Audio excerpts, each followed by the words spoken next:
இந்த fatty liver எந்த அளவுக்கு ஆபத்தானது அப்படின்னா, ஸோ லிவர் சம்மந்தமான பிரச்சனைகளில் 2 வகை வந்து நம்ம சொல்லலாம். ஒன்று ஆல்கஹாலிக் ஃபேட்டி லிவர் அப்படின்னு சொல்லக்கூடியது.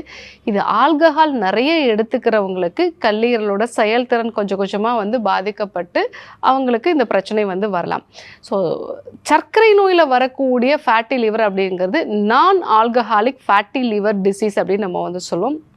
இவங்க ஆல்கஹால் எடுத்துக்க மாட்டாங்க, பட் அதை விட அதிகமான அளவுக்கு பாதிப்பை கொடுக்கக்கூடிய சர்க்கரையை வந்து தொடர்ந்து நம்ம எடுத்துக்கும் பொழுது அது நம்மளுடைய கல்லீரலில் வந்து கொழுப்பாக படிய ஆரம்பிக்குது.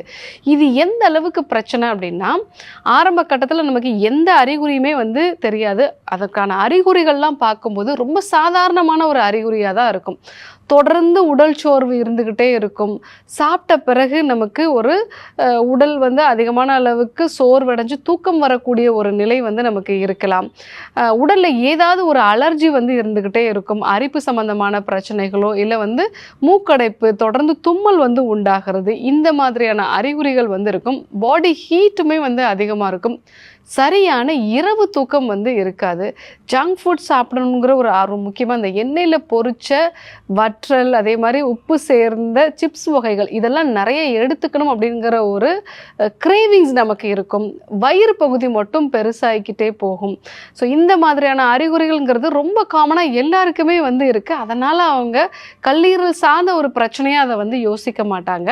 இந்த அறிகுறிகளோட தொடர்ந்து உங்களுக்கு வெயிட்டும் போட்டுகிட்டே போகுது, ரத்த சர்க்கரையும் வந்து கட்டுப்பாட்டுக்குள்ளே இல்லை அப்படின்னா ஃபேட்டி லிவர் இருக்கா அப்படிங்கிறத நம்ம வந்து பார்க்கணும். ஸோ ஃபேட்டி லிவர் என்னென்ன பிரச்சனைகள் எல்லாம் ஃப்யூச்சரில் நமக்கு கொண்டு வரும் அப்படின்னா, ஸோ நம்ம உடம்புல இந்த ஃபேட்டி லிவர் இருக்கும் பொழுது அடுத்தடுத்த கட்டத்தில் பெண்களாக இருந்தாங்கன்னா அவங்களுக்கு ஹார்மோன் சார்ந்த பிரச்சனைகள் வர்றதுக்கு வாய்ப்புகள் நிறைய இருக்குது. ஸோ அதே மாதிரி ஆண்களாக இருந்தாங்க அப்படின்னா இந்த ஃபேட்டி லிவர் இருக்கிறவங்களுக்கு சுகரும் இருக்கும். ஸோ அந்த சுகர் வந்து கண்ட்ரோலில் இல்லை இந்த ஃபேட்டி லிவரோட ஒரு வெளிப்பாடாகவே கல்லீரல் வந்து அடுத்த கட்டமாக அதனுடைய செல்கள் எல்லாமே ஃபைப்ரோசிஸ்ங்கிற ஒரு கண்டிஷன், அதனுடைய செயல்பாடுகள் எல்லாமே குன்றி போகக்கூடிய ஒரு நிலை, அந்த நிலைக்கு வந்து அது போக ஆரம்பிச்சிடும்.